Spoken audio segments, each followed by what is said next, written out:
ओम अज्ञानतिमिरन्धस्य ज्ञानाञ्जनशलाकया चक्षुरुन्मिलितं येन तस्मै श्रीगुरवे नमः। नमो विष्णुपादाय कृष्णप्रेष्ठाय भूतले श्रीमते भक्तिवेदान्त स्वामिनिति नामिने। नमस्ते सारस्वते देवे गौरवाणी प्रचारिणे निर्विशेष शून्यवादी पाश्चात्य देशतारिणे। जय श्री कृष्ण चैतन्य प्रभु नित्यानंद श्री अद्वैत गदाधर श्रीवासादि गौर भक्त वृंदा। हरे कृष्णा कृष्णा कृष्णा हरे हरे, हरे राम राम राम हरे हरे। हरे कृष्णा, सभी का बहुत बहुत स्वागत हमारे रेगुलर भागवतम रीडिंग क्लास में। तो हम कुंती महारानी के सुंदर प्रार्थनाओं को पढ़ रहे हैं। आज हम पढ़ेंगे 1.8.20 टेक्स्ट नंबर 20। तो अभी शेयर होगा आपके सामने। और अभी तक जो है कुंती महारानी भगवान को दो ही प्रार्थना अभी तक हम पढ़े हैं, तथा परमहंसानां तो बोला और नमस्य पुरुषम त्वाद्यम ईश्वर प्रकृति परम। तो भी आगे जो है ये हम ये आज पढ़ेंगे तथा परमहंसानां। ठीक है। तथा परमहंसानां मुनीनां अमलात्मनां भक्ति योग विधानार्थ कथम पश्येम हि स्त्रिया। पढ़िए, कौन पढ़ना चाहेगा? हरे कृष्ण प्रभु जी, दंडवत प्रणाम। पढ़िए माता जी। आप उन्नतम आध्यात्मिकवादियों तथा आत्मा एवं पदार्थों में अंतर करने में सक्षम होने से शुद्ध बने विचारकों के हृदय में भक्ति के दिव्य विज्ञान का प्रसार करने हेतु स्वयं अवतरित होते हैं। तो फिर हम स्त्रियां आपको किस प्रकार पूर्ण रूप से जान सकती है? तात्पर्य: बड़े बड़े दार्शनिक चिंतक तथा श्री भगवान के धाम तक नहीं पहुंच पाते। उपनिषदों में कहा गया है कि परम सत्य परमेश्वर बड़े से बड़े दार्शनिकों की चिंता शक्ति से परे हैं। वह महान विद्या या महानतम मस्तिष्क द्वारा भी नहीं जाने जा सकते। उन्हें वही जान पाता है जिस पर उनकी कृपा हुई है। अन्य मनुष्य भले ही वर्षों तक उनका चिंतन क्यों न करते रहे, वह अज्ञ ही रहते हैं। इस तथ्य की पुष्टि महारानी कुंती द्वारा होती है, जो एक अबोध स्त्री की भूमिका निभा रही है। स्त्रियां सामान्य रूप से दार्शनिकों की तरह चिंता नहीं कर सकती, लेकिन उन्हें श्री भगवान का आशीर्वाद प्राप्त है, क्योंकि वह श्री भगवान की श्रेष्ठ तथा सर्वशक्तिमान शक्तिमता पर तुरंत विश्वास कर लेती है और वह बिना किसी संकोच के नतमस्तक हो जाती है। श्री भगवान इतने दयालु है कि वह केवल ऐसे व्यक्ति पर ही विशेष अनुग्रह नहीं करते जो महान दार्शनिक हो। वे उद्देश्य की निष्ठा से परिचित होते हैं। इसलिए प्राय किसी भी धार्मिक उत्सव के अवसर पर स्त्रियां बड़ी संख्या में एकत्र होती हैं। प्रत्येक देश में तथा प्रत्येक धर्म के संप्रदाय में ऐसा लगता है कि धार्मिक कार्यों में स्त्रियों की रुचि पुरुषों से अधिक होती है। श्री भगवान की सत्ता की स्वीकृति की यह सरलता निष्ठा रहित धार्मिक दिखावे से कहीं अधिक प्रभावशाली है। हरे कृष्णा। हरे कृष्णा। एक रिक्वेस्ट है कि जब भी आप लोग पढ़े थोड़ा धीरे पढ़े, क्योंकि क्या ये जो हिंदी भाषा है थोड़ी सी इसमें शुद्ध भाषा समझने में टाइम लगता है लोगों को, तो थोड़ा धीरे पढ़े सब लोग। कोई हड़बड़ी नहीं, हम लोग को आराम से पढ़ेंगे तो समझेंगे एक एक लाइन को। प्रभुपाद जी का एक एक लाइन बहुत महत्वपूर्ण होता है। तो यहाँ पर जो है कुंती महारानी प्रार्थना कर रही है कि तथा परमहंसानां मुनीनां अमलात्मनां भक्ति योग विधानार्थम कथम पश्यामि स्त्रिया। हे भगवान, आप खुद जो है इस धरातल पर आप उतरते हैं और आपको कौन जान सकता है? तथा परमहंसानां, परमहंस लोग जान सकते हैं। तो परमहंस कौन है? जो लोग 4 प्रकार के सन्यासी होते हैं: कुटीचक, बहुदक, परिव्राजकाचार्य और परमहंस। Full screen. सो परमहंस जो होते हैं वो सबसे टॉप मोस्ट सन्यासी होते हैं। तो परमहंस मतलब कौन है? जो हंस दूध और अगर आप पानी मिला के दोगे दूध और पानी में, तो दूध को अलग कर देते हैं वो लोग। उनके गले में या उनके मुंह में एक ऐसी एसिड होती है जो दूध को सेपरेट कर देती है। तो इसीलिए परमहंसानां, ऐसे परमहंस व्यक्ति ही आपको जान सकते हैं। और कौन जान सकता है? मुनीनाम अमलात्मनाम, मुनि नाम मतलब जो बड़े बड़े मुनि, मुनि का नाम है फिलोसोफर। तो प्रभुपाद जी कहते हैं कि मुनि कौन होता है? वही मुनि है जो कोई नासा ही मत भिन्नम, जिसका अलग अलग मत होगा, अलग अलग फिलोसॉफी, अलग अलग तरीके से एंगल से समझ करके जो है वो उस फिलोसॉफी को समझता है या उस पर अपना ही कमेंट्री देता है। तो ऐसे मुनिनम, और को भी कौन? अमल आत्मा नाम, अमल आत्मा, जिसके मन में कोई मल नहीं है, मतलब pure devotee kind of person, जिसका अमल आत्मा नाम, जिसके हृदय में कोई मल नहीं है। भक्ति योग विधानार्थम, और जो लोग भक्ति योग के विधि को बहुत ही दृढ़ता से पालन करते हैं, ऐसे लोग आपको जान सकते हैं। 3 चीज ये बता रही है कुंती महारानी कि पहले तो परमहंस सन्यासी लोग जान सकते हैं, दूसरे अमलात्मना मुनि लोग जान सकते हैं, और तीसरे जो लोग भक्ति योग का बहुत दृढ़ता पालन करते हैं वो लोग जान सकते हैं। कथम पश्चिम में स्त्री, मैं तो एक स्त्री हूं, हाँ मैं एक स्त्री हूं, मैं आपको कैसे जानूं? तो यहाँ पर कुंती महारानी अपनी विनम्रता प्रकट कर रही है। देखिए, भगवान को जानने के लिए सबसे जो इंपॉर्टेंट इंग्रेडिएंट है, सबसे जरूरी है, वो है विनम्रता। और कोई भी व्यक्ति जो अहंकार करता है या जो अहंकार वश में रहेगा, तो वो अपने आप को, भगवान उसको कभी दर्शन नहीं दे सकते, या भगवान उसको कभी, वो कभी भगवान को समझ नहीं पाएगा। समझ रहे? तो इसलिए क्या है, ये विनम्रता बहुत इंपॉर्टेंट है, ह्यूमिलिटी। तो परम पूज्य गोपाल कृष्ण महाराज हमेशा कहते थे humility is the backbone of our spiritual life. तो यहाँ पर एक स्त्री होने के बावजूद वो जबकि इतनी भाग्यशाली है कि भगवान उसको साक्षात दर्शन दे रहे हैं, और भगवान उनके कहने पर रुक गए वहां पर, फिर भी वो क्या बोल रही है, मैं आपको कैसे जान सकती हूँ? और कुछ मूर्ख लोग हैं इस देश दुनिया में जो बोलते हैं कि मैं भगवान को जानता हूँ या हम भगवान को जानते हैं, ये मूर्खता है। तो यहाँ पर कह रही है एक स्त्री, तो प्रभुपाद तात्पर्य में लिखते हैं कि जनरली स्त्री जो होती है वो इंटेलेक्चुअली या फिलोसॉफिकली उतने समझ नहीं पाते वो लोग, but because of there we can say that वाम्य स्वभाव, उनके, क्योंकि उनके हृदय में एक इमोशनल जो फीलिंग्स है, उसकी वजह से आप देखोगे स्त्रियां जनरली भक्ति जल्दी पकड़ लेती है। ये एक स्वाभाविक गुण है, क्योंकि वो सबमिसिव रहती हैं, और वो तुरंत जो है, आप प्रभावित होते, कोई भी रिलीजियस गैदरिंग होता है, कोई भी अगर बड़ा कोई ऐसा, आप कथाओं में देख लो ना, कहीं पर भी अगर भागवत कथा होती है तो स्त्रियों की संख्या बहुत ज्यादा वहां पर हो जाती है। आप देखोगे स्त्रियां बहुत मात्रा में आती है और वो वहां कथा सुनती है। तो बाय नेचर है, उनके हृदय में बाय नेचर ये भक्ति का भाव है, क्योंकि भक्ति का भाव आने के लिए एक सॉफ्ट हार्ट चाहिए, एक वाम्य स्वभाव चाहिए, और वो स्वभाव स्त्रियों के पास है। तो इसीलिए उसका फायदा उठा करके जो है कुंती महारानी जो है यहाँ पर वो भक्ति में हालांकि इतनी श्रेष्ठ है, लेकिन फिर भी एक विनम्रता पूर्वक भगवान कह रही है, भगवान मैं आपको कैसे जानूं? जबकि ऑलरेडी वो पहले कह चुकी है कि आप तो जो है अदोक सजम, आप जो है इस इन जन्म चक्षुओं से आप जानने नहीं जा सकते हो, लेकिन और आपको बड़े बड़े मुनि लोग जानते हैं, मैं तो एक स्त्री हूं, मैं आपको कैसे जानूं? ठीक है, आगे पढ़ते हैं। टेक्स्ट नंबर 21 है ना। तो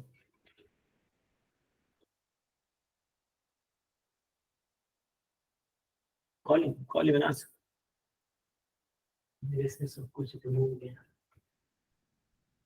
चलिए कोई बात नहीं, जिनके पास भागवतम है आप लोग वो खोल लीजिए। यहाँ पर थोड़ा सा आज हृदय माधवपुर नहीं है हमारे, वो ट्रेन में है, इसलिए सब थोड़ा सा गड़बड़ हो रहा है यहाँ पर। अगर किसी पास शेयर है तो आप शेयरिंग कर सकते हैं। ये चीज है। टेक्स्ट नंबर 21 जो है, हरे कृष्ण प्रभु जी। हाँ प्रभु जी बुक है। हाँ, तो बुक है तो उसमें से हम पढ़ लेते हैं, ठीक है जी। कृष्णाय वासुदेवाय देवकी नंदनाय च नंद गोप कुमाराय गोविंदाय नमो नमः। हरे कृष्ण हरे कृष्ण प्रभु जी। अरुणा माता जी पढ़िए। अतः मैं उन श्री भगवान को सादर नमस्कार करती हूँ जो वसुदेव के पुत्र देवकी के लाडले, नंद तथा वृंदावन के अन्य ग्वालों के लाल एवं गोवों तथा इंद्रियों के प्राण बनकर आए हैं। तात्पर्य: किसी भी भौतिक संपदा द्वारा प्राप्त न किए जा सकने वाले श्री भगवान इस प्रकार अपने अनन्य भक्तों पर विशेष अनुग्रह दिखाने तथा आसुरी मनुष्यों के उपद्रवों का शमन करने हेतु अपनी असीम अहेतु की कृपा से इस पृथ्वी पर अवतरित होते हैं। महारानी कुंती अन्य सभी अवतारों की अपेक्षा भगवान श्री कृष्ण के अवतरण की विशेष रूप से पूजा करती हैं, क्योंकि वे इसी रूप में सरलता से प्राप्त किए जा सकते हैं। श्री राम अवतार में वे बचपन से ही राजा के पुत्र बने रहे, लेकिन श्री कृष्ण अवतार में राजा के पुत्र होते हुए भी उन्होंने अपने वास्तविक माता पिता राजा वसुदेव तथा महारानी देवकी के संरक्षण को प्रकट होते ही त्याग दिया और यशोदा माता की गोद में चले गए, जिससे उनकी बाल लीलाओं के कारण अत्यंत पावन वृंदावन की पुण्य भूमि में वे सामान्य ग्वाल बाल का अभिनय कर सके। अतएव भगवान श्री कृष्ण भगवान श्री राम की अपेक्षा अधिक दयालु है। वे कुंती के भाई वसुदेव तथा उनके परिवार के प्रति विशेष रूप से अत्यंत दयालु थे। यदि भगवान श्री कृष्ण वसुदेव तथा देवकी के पुत्र के रूप में जन्म न लिए होते तो महारानी कुंती उन्हें अपना भतीजा मानकर इतने वात्सल्य भाव से उन्हें संबोधित न कर पाती। किंतु अधिक भाग्यशाली तो नंद और यशोदा है, जिन्होंने श्री भगवान की बाल लीलाओं का रस लूटा, जो अन्य लीलाओं से अधिक मनोहरी है। ब्रजभूमि वृंदावन में प्रदर्शित की गई उनकी बाल लीलाएं अद्वितीय है, जो चिंतामणि धाम के नाम से ब्रह्म संहिता में वर्णित मूल कृष्ण लोक में हो रही उनकी सनातन लीलाओं का एक दृष्टांत है। भगवान श्री कृष्ण ब्रजभूमि में अपने दिव्य पार्षदों तथा साज सामग्री के साथ स्वयं अवतरित हुए थे। इसीलिए श्री चैतन्य महाप्रभु ने पुष्टि की है कि ब्रजभूमि के निवासियों के समान अन्य कोई भाग्यशाली नहीं है, और उनमें भी गोपियां विशेष रूप से भाग्यशालिनी है, क्योंकि उन्होंने श्री भगवान के प्रसन्नता के लिए अपना सर्वस्व न्यौछावर कर दिया।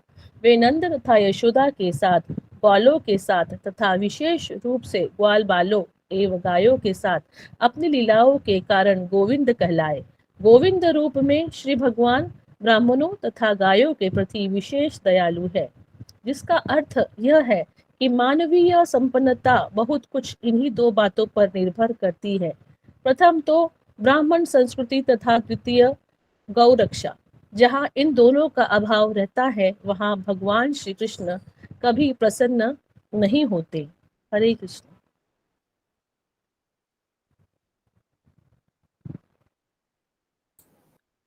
तो ये बहुत सुंदर श्लोक है और जनरली हम प्रार्थना में इसको कई बार प्रभा जी भी गाते हैं। कृष्णाय वासुदेवाय, वासुदेव का मतलब है जो हर जगह विराजमान है। वसुदेव तो जैसे हम बोलते हैं ना, वसुदेव कुटुंबकम, सभी जो है एक ही वसुदेव कृष्ण के ही कुटुंब है। तो कृष्णा जो है वो कैसे देवकी कैसे बुद्धिमान को संबोधित कर रही है? कृष्णाय वासुदेवाय, हे कृष्णा आप वासुदेव हो, देवकी नंदनाय च, आप देवकी के नंदन हो। ऑल्दो वो यहाँ यशोदा नंदन नहीं बोल रही है, वो देवकी बोल रही है। क्यों देवकी बोल रही है? क्योंकि देवकी उनका रिलेशन देवकी से ज्यादा नजदीक है।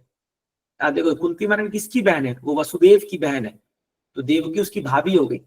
देवकी नंदनाय च नंद गोप कुमार आया। अभी यहाँ पर नंद गोप, तो इनका द्वारका से भी संबंध एस्टेब्लिश कर रही है, और नंद गोप तो नंद महाराज, और गोप कुमार आया वृंदावन से भी एस्टेब्लिश कर रही है। गोविंदाय नमो नमः, आप गोविंद हो। हाँ, तो मैं ऐसे भगवान को प्रणाम करती हूँ, तो ये प्रणाम कर रही है। तो यहाँ प्रभा जी बहुत इंपॉर्टेंट बता रहे, दो कल्चर, काउज एंड ब्राह्मणास। ये हम लोग पहले भी सेक्शन में पढ़ चुके हैं कि 5 प्रकार के लोगों का जो है हमेशा संरक्षण होना चाहिए: स्त्री, बच्चे, वृद्ध व्यक्ति, गाय और ब्राह्मण। तो स्पेशली कृष्ण जो है वो गो ब्राह्मण हिताय च, हम गाते हैं ना, नमो ब्रह्मणे देवाय गो ब्राह्मण हिताय च जगत हिताय कृष्णाय गोविंदाय नमो नमः। वहां पर भी हम लोग कहते हैं गोविंदाय नमो नमः। कृष्ण, जब आप गाय की सेवा करते हो तो कृष्ण बड़े खुश होते हैं। गो मतलब इंद्रियां भी होती है, और गो मतलब गाय भी होते हैं। तो कृष्ण का नाम है गोविंद, जो इंद्रियों को प्रसन्न करते हैं। और आप देखो ये नाम गोविंद जो है कृष्ण को मिला था जब ये लीला हुई थी अपने गोवर्धन लीला, तब वहां पर जब कृष्ण को इंद्र आकर के अभिषेक करते हैं, तो गाय सुरभि गाय को लेके आते हैं और उनको खुश करके उनका अभिषेक करते हैं, और फिर कृष्ण इंद्र वहां पर नामकरण करते हैं कृष्ण का, और नाम देते क्या, गोविंद। तो हम बोलते हैं श्री राधा गोविंद देव, तो गोविंद गोविंदाय नमो नमः। तो ये जो गोविंद है ये गायों को खुश करने वाले, गाय चराने वाले, गोपाल, गोरक्षक, गोविंद। तो इसलिए कहा है गाय का बहुत महत्व है, इसलिए प्रत्येक कृष्ण भक्त जो होते हैं उन लोग को गायों से बहुत प्रेम होना चाहिए। तो हम लोग को एक बार परम राधा महाराज कह रहे थे कि आप सब अगर गोलोक वृंदावन जाओगे तो वहां करोगे क्या, वहां ये लैपटॉप कंप्यूटर नहीं रहेगा कि हम लोग जूम में बैठ करके आईडी और ये सब करते रहेंगे, वहां सबको गाय चराना पड़ेगा। तो अगर हम लोग को गाय गो सेवा करने की आदत नहीं है यहाँ पर, तो हम गोलोक वृंदावन जाके क्या करेंगे। इसलिए जीवन में सबको थोड़ा बहुत कहीं ना कहीं तो हमें गाय सेवा करना चाहिए। तो अगर हमारे आसपास कोई गौशाला है, कोई ऐसा समय मिले तो कभी जाके गायों के साथ कीजिए। अभी इसलिए हर इस्कॉन टेम्पल पे अपना एक गौशाला होता है, और अभी हमारा भी मंदिर का अगर आ जाएगा तो हम लोग भी जाएंगे, फिर वीकली वहां सेवा करेंगे। गाय का सेवा करना बहुत जरूरी है ना। इसलिए आज के लिए शहर में तो बहुत मुश्किल है, मिलता नहीं है, बट स्टिल एटलीस्ट कहीं पर भी हमें गायों का सेवा करने का मौका मिले तो हमको पीछे नहीं हटना चाहिए, हमको करना चाहिए। ये तो इसलिए भगवान खुश होते हैं, गोविंद उनका नाम है, भगवान जो है उनसे खुश होते हैं गायों की सेवा करने के लिए। ठीक है, चलिए नेक्स्ट पढ़ते हैं, टेक्स्ट नंबर 22। कौन जिसके पास बुक है या हिंदी में आप पढ़ सकते हैं, मैं श्लोक पढ़ता हूँ। नमः पंकज नाभाय नमः पंकज मालिने नमः पंकज नेत्राय नमस्ते पंकजांग्रहे। हरे कृष्ण प्रभु जी, मैं पढ़ती हूँ। आप पढ़िए। जिनके उदर के मध्य में कमल पुष्प के सदृश नाभि है, जो सदैव कमल पुष्प की माला से शोभायमान है, जिनकी चितवन कमल पुष्प के समान शीतल है और जिनके चरण में कमल अंकित है, ऐसे है प्रभु, मैं आपको सादर नमस्कार करती हूँ। तात्पर्य ऐसी भक्ति वेदांत श्रील प्रभुपाद। यहाँ श्री भगवान के दिव्य शरीर के विशिष्ट चिन्हों में कुछ का वर्णन है जो उनके शरीर को अन्य मनुष्य के शरीर से अलग करते हैं। भले ही भगवान हम में से एक जैसे लगते हों, लेकिन वे अपने विशिष्ट शारीरिक लक्षणों के कारण सर्वदा भिन्न रहते हैं। श्रीमती कुंती अपने आप को श्री भगवान का दर्शन कर पाने में अक्षम मानती हैं, क्योंकि वे स्त्री हैं। ऐसा माना जाता है कि स्त्रियां शूद्र, श्रमिक वर्ग तथा द्विज बंधु, तीनों द्विज जातियों की नीच संतानें परम सत्य के नाम, यश, लक्षण, रूप आदि से संबंधित दिव्य विषयों को समझने में असमर्थ होती हैं। यद्यपि ऐसे व्यक्ति श्री भगवान की लीलाओं में प्रवेश करने हेतु अयोग्य होते हैं, तो भी वे श्री भगवान को आर्च विग्रह के रूप में देख सकते हैं, जो उपयुक्त स्त्रियों, शूद्रों तथा द्विज बंधुओं सहित समस्त पतित आत्माओं पर दया करने के उद्देश्य से भौतिक जगत में अवतरित होते हैं।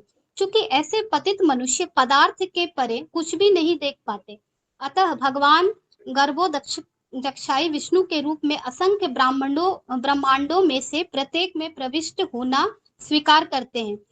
जिनके दिव्य उदर के मध्य कमलवत नाभि से कमल नाल अंकुरित होती है, और इस तरह ब्रह्मांड के प्रथम जीव ब्रह्मा का जन्म होता है। इसलिए श्री भगवान को पंकज नाभि कहा जाता है। ये पंकज नाभि भगवान अनेक तत्वों के बने आर्च विग्रह के रूप को स्वीकार करते हैं।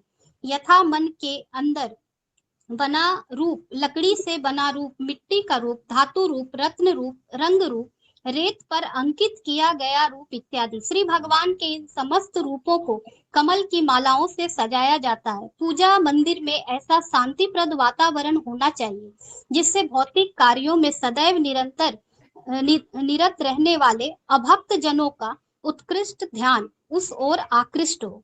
ध्यानी मनुष्य मन के अंदर एक रूप की पूजा करते हैं, अतएव श्री भगवान स्त्रियों, शूद्रों तथा द्विज बंधुओं पर भी दयालु होते हैं। यदि वे विविध रूपों में बने पूजा मंदिरों में जाना स्वीकार करें, ऐसे मंदिर जाने वाले मूर्ति पूजक नहीं होते, जैसा कि कुछ अल्पज्ञ लोगों द्वारा कहा जाता है। बड़े बड़े आचार्यों ने अल्पज्ञ ज्ञानियों पर कृपा करते हुए सर्वत्र ऐसे पूजा मंदिरों की स्थापना की। वास्तव में शूद्रों या स्त्रियों अथवा उनसे भी निम्न श्रेणी में रहते हुए किसी को यह दिखावा नहीं करना चाहिए कि उसने मंदिर पूजा की अवस्था पार कर ली है। मनुष्य को चाहिए कि श्री भगवान का दर्शन करने में उनके चरण कमलों से प्रारंभ करके उनके जांघों, कमर, वक्षस्थल तथा मुख तक पहुंचे। उसे श्री भगवान के चरण कमलों के दर्शन का अभ्यास किए बिना श्री भगवान के मुख का दर्शन करने का प्रयत्न नहीं करना चाहिए। श्री भगवान की बुआ होने के कारण श्रीमती कुंती ने श्री भगवान का दर्शन चरण कमल से प्रारंभ नहीं किया, क्योंकि इससे श्री भगवान लज्जित होते। अतएव इस स्थिति से बचने हेतु उन्होंने श्री भगवान के चरण कमलों के ऊपर के भाग अर्थात कमर से धीरे धीरे ऊपर की ओर उठते हुए मुख का और फिर चरण कमलों का दर्शन किया। चक्र में प्रत्येक वस्तु समुचित क्रम में होते हैं। हरे कृष्ण। हाँ, थैंक यू माता जी, बड़ा सुंदर श्लोक है। और ये सब प्रार्थनाएं हैं, ये हम सब याद कर सकते हैं। नमो पंकज, नमः पंकजनाभाय, नमः पंकज मालिने, नमः पंकज नेत्राय, नमस्ते पंकजाग्रय। तो पंकज पंकज पंकज, पंकज मतलब लोटस फ्लावर। तो आप देखोगे भगवान की आंखें को कमल, कमल नयन कहा जाता है। कमलाक्ष, कमलाक्ष मतलब अगेन आंख, कमलाक्ष। कमल हाथ, भगवान के हाथ को जो क्या बोलते हैं, एक कमल के समान, मतलब लोटस हैंड, लोटस फीट। तो ये लोटस से क्यों कंपेयर किया गया है? क्योंकि जब भगवान की कोई भी वस्तु को कंपेयर किया जाता है तो कोई भी भौतिक चीज इस दुनिया में नहीं है जो भगवान को कंपेयर किया जाए। इस दुनिया में कोई भी ऐसी भौतिक चीज नहीं है जो उससे हम भगवान को कंपेयर कर सके। इट इज नॉट पॉसिबल, क्योंकि भगवान कंप्लीटली स्पिरिचुअल है। भगवान जो है पूरे स्पिरिचुअल है, उनको आप कोई भौतिक चीज से कंपेयर नहीं कर सकते। तो एट बेस्ट जो इस दुनिया में जो भी सुंदर चीज है उससे कंपेयर कर देते हैं। तो इसलिए पंकज, लोटस जो है वो बहुत, क्यों उससे कंपेयर किया गया? क्योंकि एक तो पवित्र होता है। कमल का फूल जो होता है वो कीचड़ में पैदा होता है, लेकिन वो पवित्र होता है। और यही भगवान एग्जाम्पल हमें शास्त्र में भी कहते हैं। पद्मनाभाय, जैसे इवाम पद्म भसाम, वो बोलते हैं कि जिस प्रकार कमल का फूल कीचड़ में रह करके भी अपना पोषण उससे डिराइव कर लेता है और वो ऊपर रह करके उससे टच नहीं होता या उससे दूषित नहीं होता, उस प्रकार एक जीवात्मा को भी संसार में रहना चाहिए। यहाँ हर कुछ कचरा है, कचरा में सब कुछ गंदगी फैला हुआ है, पूरा एकदम गंदा नाला के समान है ये दुनिया, मतलब यहाँ जो भौतिक संसार जो है। तो फिर भी भक्त लोग को इसमें कमल की तरह रह करके उनसे पोषण लेना है, मतलब हमको शरीर को मेंटेन करना है, बट हमें इसमें लिप्त नहीं होना। तो भक्तों को कभी भी इस संसार के ये कच्चड़ पट्टी जगह में हम लोग को लिप्त नहीं होना चाहिए। जो लोग संसार के बहुत विषय वस्तु में घुसे पड़े रहते हैं वो लोग बहुत तकलीफ पाएंगे, दुनिया में बहुत तकलीफ पाते हैं वो लोग। बट भक्तों को बुद्धिमानी से इनके ऊपर रहना चाहिए, इन कचड़ों से। और वो कैसे होगा? जब हम भगवान की शुद्ध प्रेमा भक्ति में लगे रहेंगे दिन रात। तो ये है। और दूसरा बात यहाँ पर है, पंकज नाभ भगवान इसलिए भी कहते हैं क्योंकि उनके नाभि से एक कमल का फूल निकलता है गर्भोदक्षा विष्णु के रूप में, जिसमें ब्रह्मा जी बैठ करके सृष्टि की रचना करते हैं।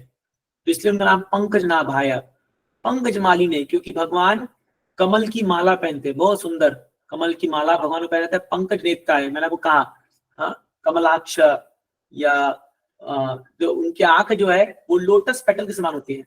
तो भगवान की आंख जो है यहाँ से जाके पूरा कान तक जाता है, पूरा आंख, इतना बड़ा आंख होता है, इतना सुंदर। इसलिए भगवान अगर तिरछा ग्लैंस किसी पर मार देना वो व्यक्ति तो गया, इतना जबरदस्त है भगवान का ग्लैंस, भगवान के नेत्र। तो भगवान की आंखें इतनी सुंदर है कि उनको कमल के समान तुलना दिया गया, लोटस पेटल, कमल के पत्ते के समान तुलना किया गया है भगवान की आंखें। और फिर पंकज जान रहे हैं, उनके चरण कमल को भी कमल के समान तुलना गया। क्यों? क्योंकि कमल के समान सॉफ्ट है। आप अगर कमल का आप अगर उसका पंखड़ी देखोगे बहुत सॉफ्ट होता है, इसलिए भगवान के चरण कमल बहुत सॉफ्ट है, बहुत सॉफ्ट होते हैं। इसलिए जब भगवान राम जा रहे थे वनवास में, तो जब अयोध्या वासियों को पता चला कि भगवान वन में जा रहे हैं, वो ये सोच के रोने लगे कि भगवान पैदल जाएंगे तो उनका इतना सॉफ्ट उनका फीट है, ये जंगलों में कैसे चलेंगे। उनको बोला गया कि आप कोई शूज दे लीजिए, कोई खड़ा ले लीजिए, या ऐसा तो भगवान ने मना कर दिया, नहीं मैं कोई चप्पल या कोई खड़ा मैं कुछ नहीं पहनूंगा। वनवास मतलब पूर्ण तरह से विरक्त होना चाहिए। भगवान ने ऐसा ज्वलंत उदाहरण प्रस्तुत किया है, इसलिए पंकज आंग रहे। तो कुंती देवी भगवान के एक एक अंग को याद करते हुए उनको गुणगान करिए। This is called meditation on Lord. भगवान के सुंदर विग्रह को हमको स्मरण करना चाहिए। और शास्त्र में अनेक जगह देखो, कपिल मुनि हो, इधर नारद मुनि बताते हैं, आगे जाकर के सुखदेव गोस्वामी भगवान के का बरहा पीडंटर पुकर्णयो कर्णिकारम बिभ्रत वास कनक संवजयंती चमालम रंध्रान वेणुधर अधर सुदया पूर्यम गोपविंद वृंदारिम सपाद्रमन परिषद गीत कीर्ति, ऐसे करके अनेक अनेक श्लोकों में भगवान के सुंदर रूप का वर्णन किया गया है। इनको पढ़ना चाहिए, इनको स्मरण करना चाहिए, इनको याद करना चाहिए। इससे क्या होगा, हम भौतिक संसार के जो रूप है उससे आकर्षित नहीं होंगे। इस संसार में एक स्त्री एक पुरुष से, पुरुष एक स्त्री से आकर्षित होता है भौतिक ये शरीर को देख करके, उनकी सुंदरता को देख करके। बट जो लोग भगवान की सुंदरता को ध्यानस्थ करते हैं या भगवान की सुंदरता पे के बारे में पढ़ते हैं, जानते हैं भागवतम से, तो आप देखोगे वो इस माया रूपी संसार से कभी अट्रैक्ट नहीं होंगे। तो अगर हमको माया रूपी संसार से अट्रैक्शन से बचना है तो हम लोग को ये सब श्लोकों पे ध्यान देना चाहिए। तो प्रभुपाद इसका सबसे सरल तरीका बताते हैं, सरल तरीका कि मंदिर में आकर के भगवान का दर्शन करना चाहिए। खासकर अभी देखिए कार्तिक का महीना चल रहा है, तो मैं बार बार कह रहा हूँ सब लोग से कि आप लोग को एटलीस्ट हफ्ते में एक दिन मंगल आरती आना चाहिए। कार्तिक का महीना है, मंगल आरती आइए, भगवान का दर्शन कीजिए। जब भगवान को सुंदर हम दिया दिखाते, इतना सुंदर उनके लोटस फीट पे, उनके चरण कमल पे ध्यान दे करके 4 बार, फिर 2 बार उनके नाभि में, फिर 3 बार उनके चेहरे पर, फिर 7 बार पूरा उनके शरीर पे, इतना सुंदर मेडिटेशन होता है। पूरा दिन भर भगवान का वो रूप आप मेडिटेट कर सकते हैं। या अपने घर में ही भगवान का फोटो लगा करके उनको दीप दिखाइए और फोकस करके पूरा एकदम मन को एकाग्रचित होकर के उनके शरीर को निहारिए, उनको देखिए, उनको स्मरण कीजिए, उसका चिंतन कीजिए मन में। तो ये करने से क्या होगा, धीरे धीरे हमारे मन में उनकी छवि बैठ जाएगी। और बताते हैं जिस विग्रह को जो व्यक्ति सेवा करता है जीवन भर, उसी विग्रह के रूप में भगवान उनको साक्षात दर्शन देंगे जीवन के अंत में। तो इसलिए क्या है कि हम लोगों को जो है ये मेडिटेशन ऑन लॉर्ड्स फॉर्म ये बहुत जरूरी है, क्योंकि हम सब मायावादी या इम्पर्सनल निर्विशेषवाद नहीं है। हम लोग जो है सविशेष, हम साकार रूप के उपासक है। तो भगवान के रूप का स्मरण करना, उनको ध्यान करना, उनको वर्शिप करना, ये हमारी पद्धति है।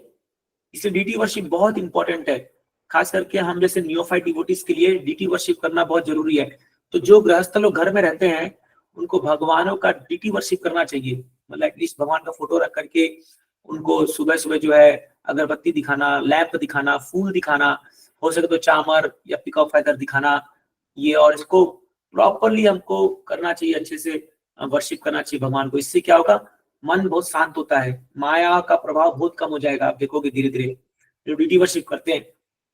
आज देखिए प्रभु जी गोपाल कृष्ण महाराज वो मंदिर में तो वर्शिप करते ही थे आकर के, फिर पर्सनल डीटी का भी इतना सेवा करते थे महाराज जी। गौरता डीटीज और ये आज भी रखे हुए दिल्ली टेम्पल में, उनका इतना सेवा किया महाराज, इतना सेवा किया, बाप रे बाप, अनबिलीवेबल है, इतना सेवा किया महाराज। इनफैक्ट आप तो शायद वीडियो देखे ही होंगे, महाराज सपने में भी उनका वर्शिप कर रहे थे। तो सोचिए क्या चल रहा होगा उनकी चेतना में, कैन यू इमेजिन क्या चेतना में क्या बट बैठ गया उनका पूरा डीटी। तो बहुत लाइकलीहुड है कि उनके अंतिम समय में उनके स्मरण में उनके डीटी आए होंगे और वो उनको भगवताम लेके गए होंगे। 100% फैक्ट है ये। तो जिस चीज का आप जिंदगी भर स्मरण करोगे, जिंदगी भर याद करोगे, तो अंत में तो वही आएंगे ना आपके मन में। इसलिए हम लोगों को ये पद्धति का बहुत गंभीरता से पालन करना चाहिए। श्रवणम, कीर्तनम, विष्णु स्मरणम, पाद सेवनम, अर्चनम, वंदनम, दास्यम, साक्यम, आत्मनिवेदनम, ये जो 9 विधा भक्ति है इतना परफेक्ट है ये कि कोई व्यक्ति अगर इसको तरीके से करे फॉलो ना, एक साधक के रूप में, वो आराम से माया को पार करके भगवतधाम प्राप्त कर सकता है इसी जन्म में। बहुत इजीली हो जाएगा ये चीजें। बट क्या हम लोग कभी कभी आउट ऑफ लेजीनेस हम लोग फॉलो नहीं करते इन चीजों को। तो इसलिए प्रभुपाद जी कहते हैं कि इसलिए हम इस्कॉन के मंदिर बनाए हैं। हमें मंदिर में आकर के जो है एटलीस्ट हफ्ते में एक दिन मंगल आरती आइए, या शाम को दीपदान होता है आइए। कई सारे भक्त आते भी है, मैं देखता भी हूँ, तो बहुत अच्छी बात है ये। तो अभी ये कार्तिक का महीना है, हम लोग को इसका लाभ उठाना चाहिए। हम लोग को जो है कुछ भी 1000 बहाने हमको मिल जाएंगे, ये प्रॉब्लम है, वो प्रॉब्लम है, बट अभी तो बहानों से काम नहीं चलेगा ना। हम लोग को अगर भक्ति करना है we have to become serious. हमें अगर करना है तो टाइम कैसे भी निकलेगा। अभी मैंने कुछ इवन हमारे यूथ में कुछ भक्त लोग हैं जिन्होंने हर दिन मंगल आरती आ रहे हैं, हर दिन, कैन यू इमेजिन, हर दिन वो लोग बाइक पकड़े सुबह सुबह 4:15 बजे मंगल आरती आते। तो I am very happy to see that.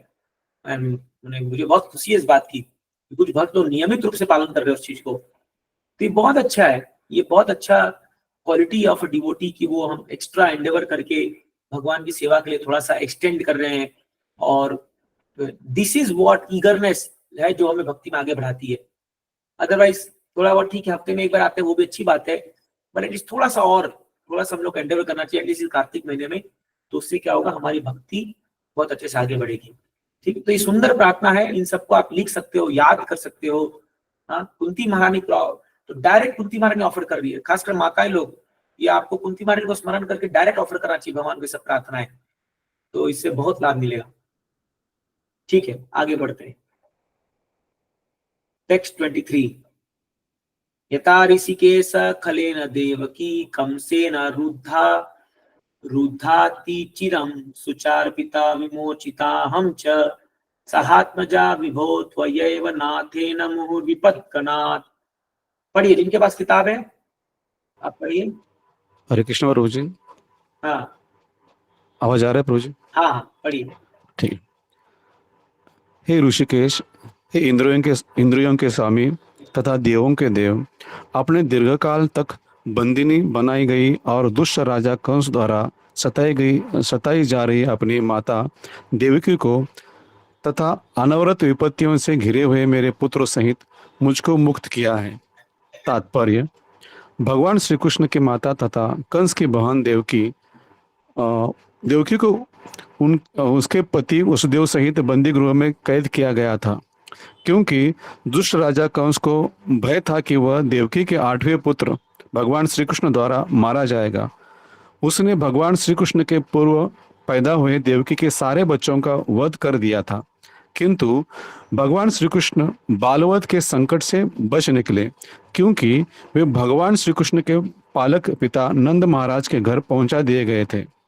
Kunti देवी भी अपने पुत्रों सहित अनेक कष्टों की श्रृंखला से बचाई जाती रही। भगवान श्री कृष्ण ने कुंती देवी पर बहुत अधिक अनुग्रह किया था, क्योंकि उन्होंने देवकी के अन्य पुत्रों की रक्षा नहीं की, जबकि उन्होंने कुंती के पुत्रों की रक्षा की। इसका कारण यह था कि देवकी के पति वासुदेव जीवित थे, लेकिन कुंती विधवा थी और भगवान श्री कृष्ण के अतिरिक्त उनका अन्य कोई रक्षक न था। निष्कर्ष यह है कि भगवान श्री कृष्ण उस भक्त पर अधिक अनुग्रह करते हैं जो अधिक संकट में होता है। कभी कभी वे शुद्ध भक्तों को ऐसे संकटों में डालते हैं, क्योंकि ऐसी असहाय अवस्था में श्री भगवान के प्रति भक्त का अनुराग और अधिक बढ़ जाता है। श्री भगवान के प्रति जितनी अधिक अनुरक्ति होगी, भक्त को उतनी ही अधिक सफलता प्राप्त होगी। हरे कृष्ण प्रभु जी। हाँ, तो ये देखिए बहुत इंपॉर्टेंट है, यहाँ पर बता रहे हैं कि देवकी और कुंती दोनों पर भगवान की कृपा हुई। बट भगवान ने, कुंती महारानी बोल रही है, भगवान आपने मुझ पर ज्यादा कृपा करी है। तो ये एक भक्त का भाव रहता है कि हालांकि वो ये नहीं बोल रही है कि इतना कष्ट क्यों दिया मेरे को। जनरली अगर हम एक नॉर्मल व्यक्ति रहेगा, वो क्या बोलता है, भगवान तुमने मेरे को बहुत कष्ट दिया। बट यहाँ पर देवकी कुंती बोल रही कि आपने ज्यादा कृपा मेरे पर की है, अपनी माँ से भी ज्यादा। क्यों? क्योंकि आपने तो देवकी के 6 पुत्रों को, मतलब वो मर गए, पर आपने मेरे 5 पांडवों को बचाया, लाक्षागृह में बचाया, फिर इधर आपके जब ये दुर्वासा मुनि गए थे उनसे बचाया। अनेक एग्जाम्पल है जहां पर भगवान बचाते हैं 5 पांडव को। तो इसलिए देवकी कह रही है कि भगवान, क्योंकि मैं एक विधवा स्त्री हूं, इसलिए आपने शायद मुझ पर ज्यादा कृपा करी है ना। अभी वो एक उस चीज को याद करेगी जहां पर वो कुंती, भगवान ने उसको बचाया। दिस कॉल्ड ग्रेटिट्यूड, ये होता है कृतज्ञता। तो अगर हम अपने जीवन में याद करेंगे कहाँ कहाँ पर भगवान ने हमको बचाया है और हम उसका रिकॉर्ड मेंटेन रखेंगे या उसको स्मरण करेंगे, then we should become very humble and feeling very grateful to Lord. O Lord, अगर उस समय आप नहीं आते तो मेरा क्या होता। जैसे मैं आपको एग्जांपल बता रहा हूँ, एक बार हरिदास ठाकुर जब महाप्रकाश लीला हो रही थी तो चैतन्य महाप्रभु सभी भक्तों को बता रहे थे कि तुमको पता है मैं तुमको किस प्रकार बचाने आया। तो बता रहे थे हरिदास ठाकुर को जब ये कोड़े से मार रहे थे ये सब जल्लाद लोग जो 22 मार्केट में उनको पीट रहे थे, तब चैतन्य महाप्रभु बोलने लगे, हरिदास तुमको पता है उस समय तुमको वो मार का एहसास क्यों नहीं हो रहा था? क्योंकि मैं तुम्हारी पीठ पर आकर के तुमको कवर कर दिया था तुम्हारे शरीर को। और जैसे हरिदास ठाकुर सुनता है वो इतना रोता इतना उनके मन में वो आता है कि भगवान कहाँ तक आपका गुणगान गाए, कहाँ तक आपकी कृतज्ञता हम प्रस्तुत करें, आप कितने दयालु हो। वैसे अपने एक भक्त को कहते हैं कि एक बार वहां पर है कुछ ऐसे वहां पर शायद मुस्लिम रास्ता है तो कुछ गुंडों ने उन पर अटैक किया था। तो अपने परिवार को लेकर के नदी के उस पार जा रहे थे, गंगा के उस पार नवद्वीप में जा रहे थे। तो उधर उनको कोई बोटमैन नहीं मिल रहा था, मतलब सब नाव ऐसा दंगा का टाइप का सीन हो गया था, तो कोई भी नाव नहीं चल रही थी, सब बंद था। तब उसने भगवान को पुकारा कि भगवान बचाओ, कुछ तो करो। तब उसको एक नाविक दिखा, और वो नाव वाला आकर के जो है उनको लेकर के पार करा दिया और फिर वो गायब हो गया।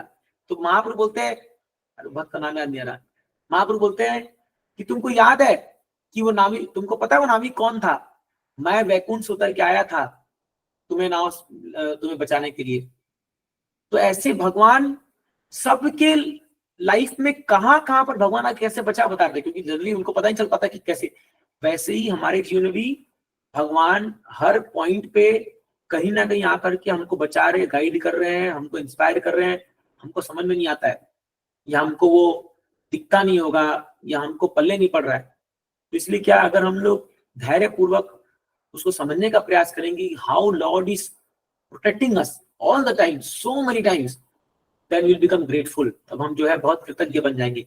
तो अभी कुंती महारानी यहाँ पर याद करी कैसे आपने मुझे और मेरे बच्चों को बहुत सारे प्रकार के खतरों से बचाया है। कौन कौन से खतरों से बचाया, अब वो धीरे धीरे आगे बताना शुरू करेगी। आइए पढ़ते, बहुत सुंदर सुंदर श्लोक आने वाले हैं। Text number 24। विशान महाग्ने पुरुषाद दर्शनात् असत सभाया वनवास कृच्छत मृदे मृदे अनेक महारथास्त्रतो द्रोणीयस्त्रतश्चास्म हरे विरक्षिता। यस, पढ़िए।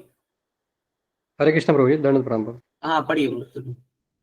हे श्री कृष्ण, आपने हमें विषाक्त भोजन से, भीषण अग्नि से, नरभक्षियों से, दुष्ट सभा से, वनवास काल में कष्टों से तथा महारथियों द्वारा लड़े गए युद्ध से बचाया है, और अब आपने हमें अश्वत्थामा के अस्त्र से बचा लिया है।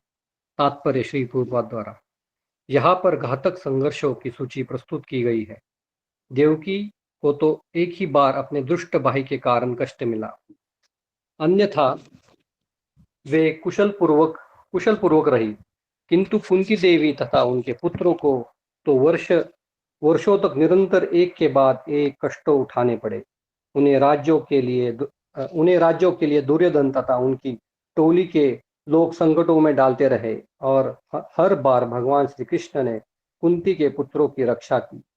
एक बार भीम को भोजन में विष खिला दिया गया, एक बार उन्हें लक्षागृह में रखकर उसमें आग लगा दी गई, तथा एक बार द्रौपदी को घसीटकर बाहर लाया गया और दुष्ट कौरवों की सभा में उसे नग्न करने का प्रयास करके अपमानित किया गया। श्री भगवान ने द्रौपदी के लिए अपरिमित वस्त्रों की पूर्ति की, जिससे दुर्योधन का दल उसे नग्न होते न देख सका। इस प्रकार जब पांचों पांडव वनवास कर रहे थे, तब भीम को नरभक्षी राक्षस हिडिंब से लड़ना पड़ा। किंतु जब श्री भगवान ने भीम की रक्षा की, यह खेल यही समाप्त नहीं हुआ। इन सब कष्टों के पश्चात कुरुक्षेत्र का महान युद्ध हुआ और अर्जुन को द्रोण, भीष्मदेव तथा कर्ण जैसे महाबली से सेनानायकों का सामना करना पड़ा। और जब सब समाप्त हो गया तो द्रोणाचार्य के पुत्र ने उत्तरा के गर्भस्थ शिशु को मारने हेतु ब्रह्मास्त्र छोड़ा। तब श्री भगवान ने कुरुवंश के एकमात्र वंशज महापरीक्षित की रक्षा की थी। हरे कृष्ण। Thank you. तो देखिए यहाँ पर वो एक एक कुंती महारानी एक एक इंसिडेंट्स को याद कर रही है। क्या क्या बता रही? विषान महाग्नय, विषान मतलब विष। तो जब उनको विष पिलाया गया था, किसको? भीम को। बचपन में ये दुर्योधन लोग ने विष पिला करके उनको नागलोक में फेंक दिया था, नदी के अंदर। तो जब नागों के बीच में भीमदेव गए, भीम गए, तो उनको नाग ने उनका पूरा विष निकाल लिया और वापस वो ऊपर जिंदा होकर आ गए। महाग्नय लाक्षागृह का उनके लिए उन्होंने बनाया था एक, जहां पर उनको रहने के लिए धृतराष्ट्र ने भेजा था, और फिर विदुरा ने मैसेज भेज करके उनको बचाया। पुरुषाद दर्शनान, तो पुरुषाद मीन्स कैनिबल्स। तो ये हिडिंबा जो राक्षसनी थी, वो उनसे युद्ध हुआ था भीम का ही। असत सभाया, बहुत फेमस एग्जांपल, द्रौपदी का चीरहरण जो हुआ था, असत सभा। वनवास कृच्छ्रत, वनवास कृच्छ्रत में मृदे मीन्स वनवास जब हुआ था इनका 14 साल का, तो वहां तो बहुत अनेक प्रकार के दुख थे। जैसे दुर्वासा मुनि आए थे, फिर अलग अलग प्रकार के कष्ट आए थे, उनसे बचाया उनको। फिर यहाँ पर बोल रहे हैं कृच्छ्रता मृदे अनेक महारथास्त्र, तो मीन्स महारथी लोगों से। तो द्रोणाचार्य, भीष्मदेव सब महारथी थे, और अर्जुन अकेले लड़ा उन सबसे। और भी लोग थे, बट वहां आपने उन महारथियों से बचाया। द्रौणी अस्त्रतश्चास्म हरे अभिरक्षिता, कंप्लीट प्रोटेक्शन दिया भगवान ने उनको। द्रौणी मतलब ये अश्वत्थामा, अस्त्र चास्म, तो जब द्रौणी ने अस्त्र को फेंका, ब्रह्मास्त्र को, उसके गर्भ को खत्म करने के लिए, तब भी भगवान आगे बचा। हम जस्ट पढ़े थे अभी थोड़ी दिन पहले, थोड़े श्लोक पहले। तो आप देखिए एक एक चीज को कुंती पॉइंट डाउन कर रही है। वैसे हम लोग को भी जो है पॉइंट डाउन करके लिखना चाहिए, where all Lord saved us, या कौन सी स्थिति आई थी हमारी जिंदगी में जब अगर भगवान नहीं होते, या उन्होंने कुछ करिश्मा नहीं किया होता, या कुछ उनका स्पेशल प्रोटेक्शन नहीं आता, तो शायद हम आज जीवित होते, या इस अवस्था में होते नहीं होते। तो देन वी डेवलप ग्रैटिट्यूड। ये बहुत इंपॉर्टेंट है, to become grateful to Lord and his devotees. And even भक्तों को भी मैं ग्रेटफुल होना चाहिए। आज अगर डिवोटीज नहीं होते तो हम यहाँ बैठ के थोड़ी भागवत पढ़ रहे होते। तो इसलिए क्या है, तो ठीक है, अभी वी कैन से दैट कि ठीक है, हम भगवान को ग्रेटफुल हैं, हम भगवान को ऐसा समझ सकते हैं कि चलो, but it is even more important to be grateful to devotees. Sometimes हम लोग भक्तों को ग्रेटफुल नहीं होते। वी थिंक दैट कि हम भक्ति अपने दम पे कर रहे हैं और हमें किसी की दरकार नहीं है, हम खुद ही माला जप कर लेंगे, खुद ही भागवतम पढ़ लेंगे, और हम मंदिर आते हैं, हम अच्छा भक्ति कर रहे हैं अपने आप में। ये जो प्राउड है, ये जो प्राइड फीलिंग है, जो अहंकार है, ये भी हमारे भक्ति में नाश का कारण बन जाता है। तो इसीलिए बी ग्रेटफुल। अगर भक्त लोग नहीं होना, हमको माया 2 दिन में परास्त, 2 दिन क्या 2 सेकंड में परास्त कर देगी। 2 सेकंड में हमको माया हमारा ऐसा माथा घुमा देगी कि हम पूरा भक्ति के विपरीत कार्य करना शुरू कर देंगे,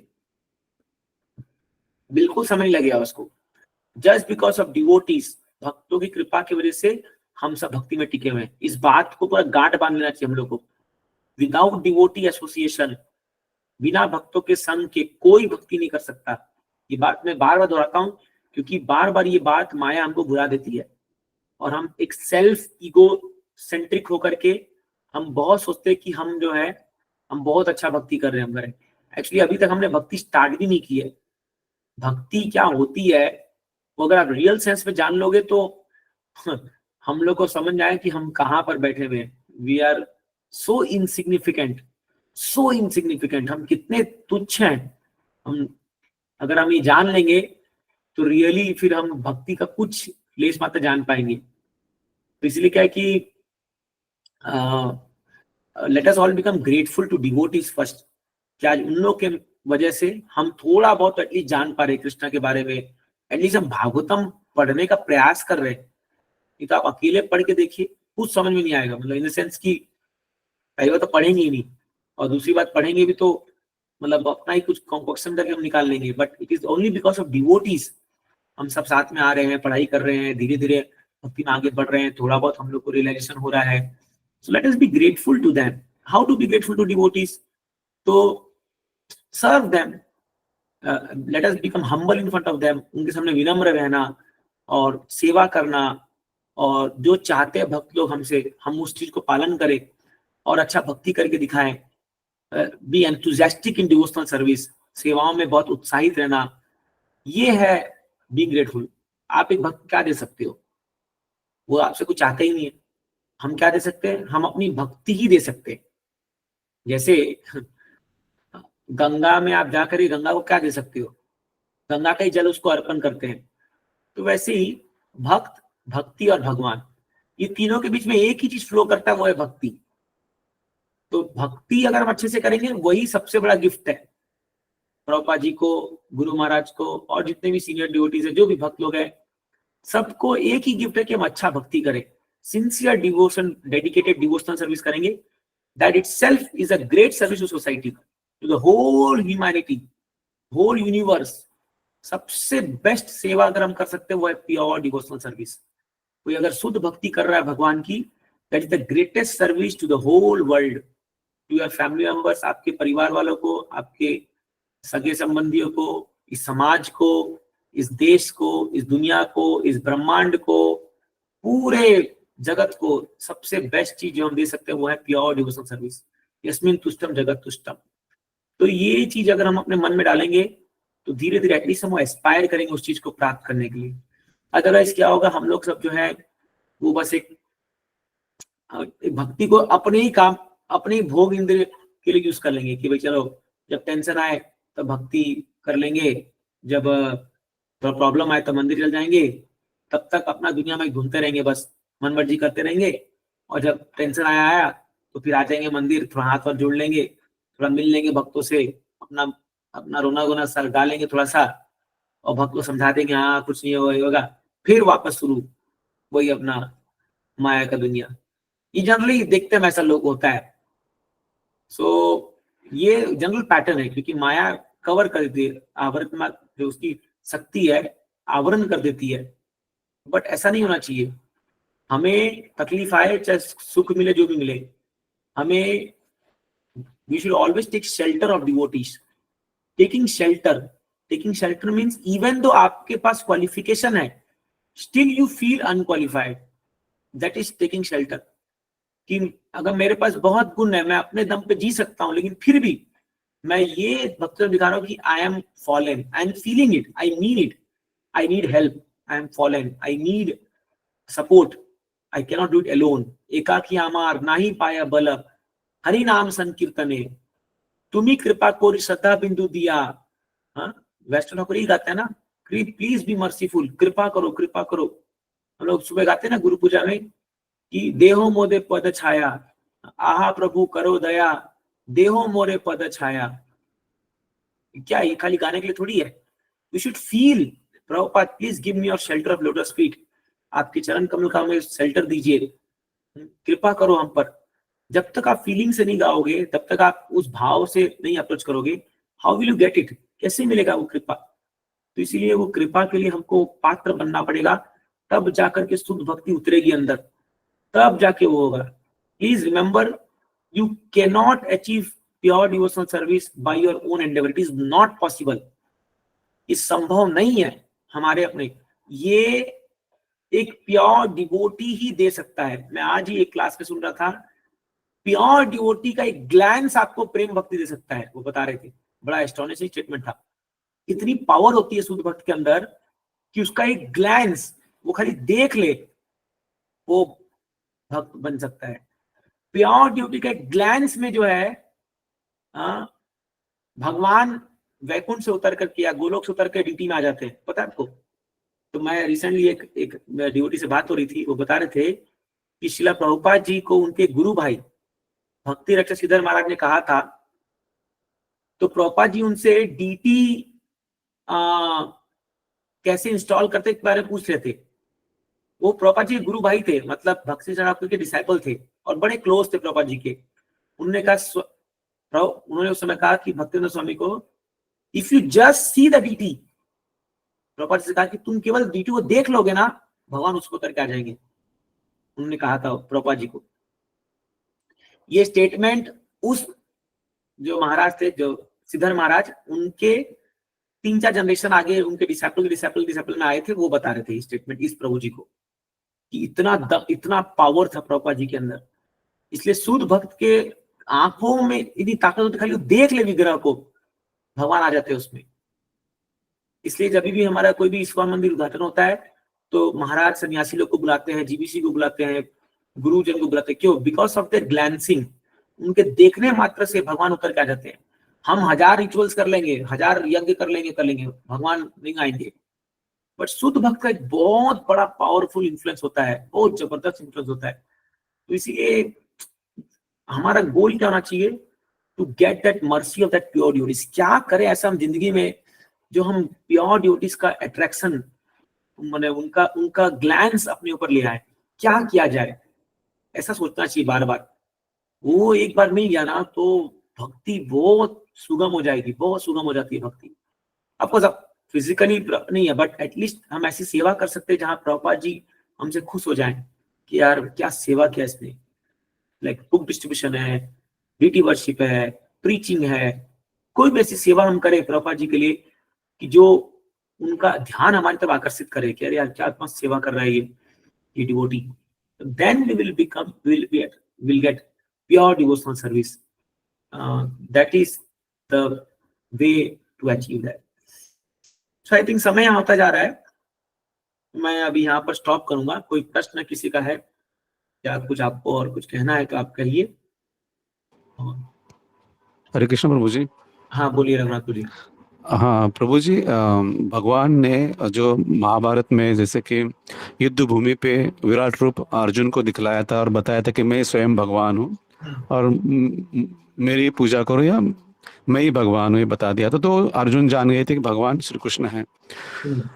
जैसे कि और कौरव के सभा में जो दूत बन के गए थे भगवान, तब उन्होंने वहाँ पे भी विराट रूप दिखलाया था और उसमें खाली भीष्म पितामह ही जान सके कि भगवान है।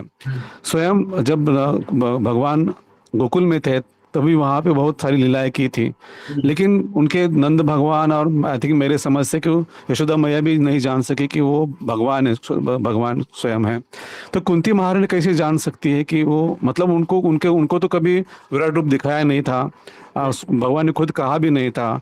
और जैसे उधर धृतराष्ट्र को भी आई थिंक संजय ने बता दिया था कि वो भगवान स्वयं कह रहे हैं। मतलब 2-3 लोगों ने उनका विराट रूप देखते हुए भी खाली 1-2 जन ने उनको भगवान जान लिया और बाकी लोगों ने नहीं जान लिया सिवाय कुंती के। तो ये ऐसा है कि भगवान मतलब भक्त के विशेष स्तर पे निर्भर है कि वो भगवान को जाने, भक्तों का स्तर ही उसके लिए जरूरी है। तो भगवान गीता में खुद कहते हैं भक्त्या माम अभिजानाति यावन यश्चास्मि तत्वतः।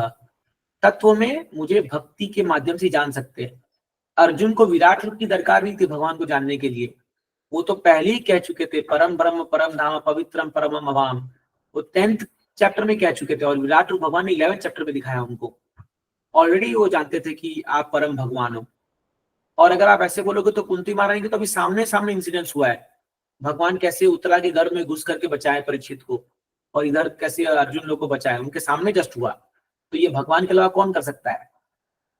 तो इसलिए एक बात याद रखिए, डिवोटीज लोग कोई मैजिक पे डिपेंड नहीं करते कि कोई चमत्कार होगा तो ही हम भगवान को मानेंगे। उनका प्रेम, उनका भाव इतना शुद्ध होता है कि भगवान को रिवील करते हैं, भगवान उनके हृदय में उनको रिवील करते हैं। अब ये जो प्रार्थना है कुंती महारानी बोल रही है, ये भगवान ही उनसे बुलवा रहे हैं, इन द सेंस कि भगवान उनके हार्ट में भी एकदम, समझ लो, एक यूनिटी, एक जैसे ध्रुव महाराज जब भगवान के सामने प्रकट हुए तो ध्रुव महाराज को जब संग छुआ और क्या क्या प्रार्थना निकल रहे हैं आप देखिए ध्रुव महाराज के मुख से। तो भगवान अंदर रिवील करते हैं। हम वो श्लोक पढ़ते हैं ना कि प्रकाशन्ते महात्मना। तो भगवान जो है यस्य देवे परा भक्ति यथा देव तथा गुरु तस्यन्ते कथित अर्थ प्रकाशन्ते महात्मना।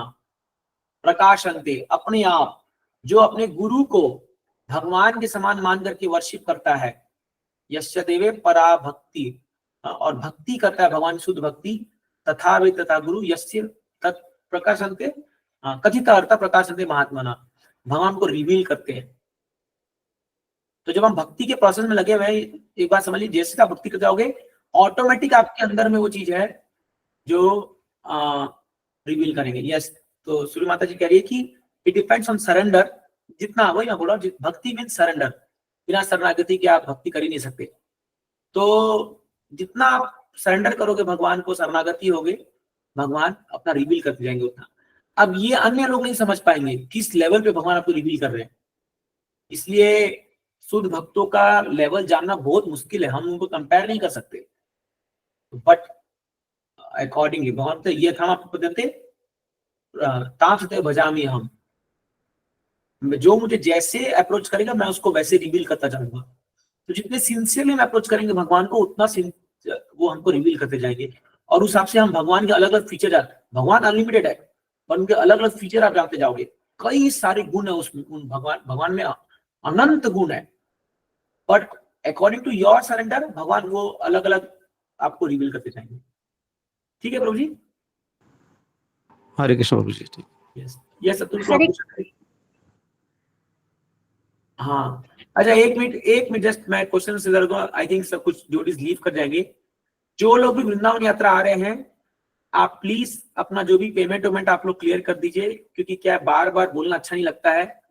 और वो सोहम को भी फॉलो अप कर रहे हैं, so it doesn't look good. अगर जिनका कंफर्म है आना तो आप अपना क्लियर करके कर लीजिए, जिनका नहीं है तो आप ऐसे बोल दीजिए, ताकि हम लोग जो है हम कोई प्रकार के भ्रम में ना रहे। देखिए मैनेजमेंट करना इतना आसान नहीं होता है, इतने रूम बुकिंग, टिकट ये सब चीज बहुत मैनेजमेंट है इसमें। 100 लोग को लेके जाना आसान नहीं है। तो प्लीज आप मैनेजमेंट को और कॉम्प्लिकेट मत बनाइए। जो आप लोग का वो है वो क्लियर कर दीजिए सोहम प्रो हृदय प्रो को, और आपका जो पेमेंट बचा हुआ है आप कर दीजिए। अगर कुछ समस्या है तो आप डायरेक्टली बात कीजिए। बट क्या बार बार फॉलो करना अच्छा नहीं लगता, भक्तों को बार बार बोलते रहो, वो भी लक्ष्मी के लिए, तो दिस इज नॉट गुड। तो इसलिए आप लोग प्लीज इसको थोड़ा ध्यान दीजिए, क्योंकि अब समय आ गया। बस अब इसका नहीं जाना, इट्स ओके, वो चले, कोई दिक्कत नहीं है। और जिनको जाना है कंफर्म तो आप उस हिसाब से कीजिए। Yes let's continue. यस बोलिए अतुल जी। यस सीना मुझसे माता जी पूछिए माता जी। हरे कृष्णा प्रभु जी, मेरा एक प्रश्न था कि हम बोलते हैं कि हम सभी जीवात्मा हैं और भगवान परमात्मा है। हाँ। और हम सब जो शरीर हमें मिला ये वस्त्र की तरह है। हाँ। और अलग अलग वस्त्र में हम अलग अलग शरीर में जाते हैं। हाँ। तो प्रभु जी फिर यहाँ पे लिखा है कि स्त्रियां, शूद्र और द्विजबंधु जो है ये भगवान के मतलब शुद्ध लीलाओं को, दिव्य लीलाओं को समझने में असमर्थ है। तो ये सारे भी तो जीवात्मा है प्रभु जी, फिर इनका आधार क्या है कि ये क्यों नहीं समझ पाते हैं? ये मेरा प्रश्न। यस मैं जान गया था प्रश्न पक्का आएगा। और देखिए जब यहाँ पर बात हो रही है स्त्री द्विजबंधु, अगर आप देखोगे सेम चीज जब हम भगवता में पढ़ते हैं, मामी पात विपाश्रित्य ये पिसु पाप योनियो स्त्री वैश्यता शूद्रस ये भी तुयांति परामगति। भगवान खुद कहते हैं कि मामी पात विपाश्रित्य, जो भी मेरे सरेंडर करेगा, मुझे सरेंडर करेगा, आश्रित्य मेरा आश्रित होगा, चाहे वो कोई भी क्यों ना हो, वो परामगति को प्राप्त करेगा। या भगवान क्यों, प्रभा जी क्यों बड़े अनफिट क्यों बोल रहे हैं? वो अनफिट मतलब ये नहीं कि वो जा नहीं सकते भगवधाम, फिर तो कुंती महारानी डिस्क्वालीफाइड हो गई। वो यहाँ पर ये बता रहे हैं कि जनरली जो है उनका जो बॉडी की जो संरचना है या उनका जो इंटेलिजेंस का लेवल है वो इतना स्ट्रांग नहीं है कि वो भगवान को पूरी तरह समझ पाए। यहाँ पॉइंट प्रभा जी वो बोल रहे हैं। अनफिट मतलब जैसे फॉर एग्जाम्पल एक शूद्र है, तो शूद्र को ये सब बातों फिलोसॉफिकल को समझना और भगवान को वैसे करना ये बहुत डिफिकल्ट है उसके लिए। द्विजबंधु, अभी आप देखिए कई जो ब्राह्मण, जो सो कॉल्ड ब्राह्मण है, जो ब्राह्मण घर में जन्म लिया बट ब्राह्मण के गुण नहीं है, आप उनको जाके फिलोसॉफी समझाइए भागवतम, वो समझ ही नहीं पाएंगे। तो भक्ति के तत्वों को समझने के लिए इन जनरल ये प्रकार के लोग, स्त्रियां, द्विजबंधु और शूद्रा, ये लोग जो है वो क्वालिफाइड नहीं है। क्वालिफाइड इन द सेंस उनको समझने की उतनी ताकत नहीं है उनके अंदर। तो इसलिए प्रभा जी देखिए पिछले श्लोक में प्रभा जी ने स्त्रियों का गुणगान किया था।